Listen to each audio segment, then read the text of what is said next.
Hello friends, అందరికీ పప్పుచారు అంటే చాలా ఇష్టం కదండి. మరి ఈరోజు నేను పప్పుచారు చేయబోతున్నాను. దాన్ని మీతో షేర్ చేసుకుంటున్నాను.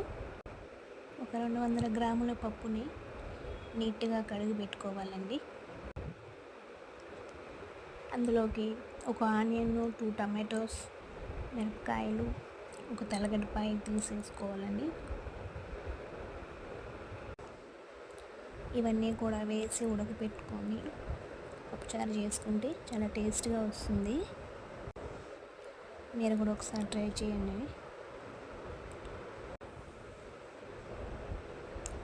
అందులో కొంచెం చిటికెడు పసుపు, తగినంత ఉప్పు వేసుకొని జీలకర్ర వేసుకొని ఉడకపెట్టుకోవాలి.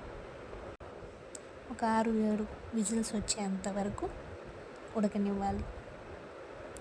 తర్వాత ఒక నిమ్మపండు అంత సైజు చింతపండు తీసుకొని నానబెట్టుకోవాలి. నానబెట్టిన చింతపండు గుజ్జుని పప్పులోకి వేసుకొని నున్నగా ఎనుక్కోవాలండి. తిరబాతులోకి ఇవి చాలా అవసరం అండి. ఈ వడియాలు అనేది వేస్తే చాలా కరెక్ట్గా టేస్టీగా వస్తుందండి పప్పుచారు అనేది. 2 టేబుల్ స్పూన్ల ఆయిల్ వేసుకొని అందులోకి వడియాం, ఆనియన్, ఇంగువ, కరివేపాకు, కొత్తిమీర వేసుకొని బాగా ద్వారగా వేయించుకొని ఈ తిరబాతుని ఎత్తి పప్పులోకి వేసుకుంటే చాలా టేస్ట్ బాగుంటుందండి. మళ్ళా అలాగే చేసుకొని తినాలనుకుంటారు. మీడియం ఫ్లేమ్లో ఒక 2 మినిట్స్ వెయిట్ చేసుకోండి.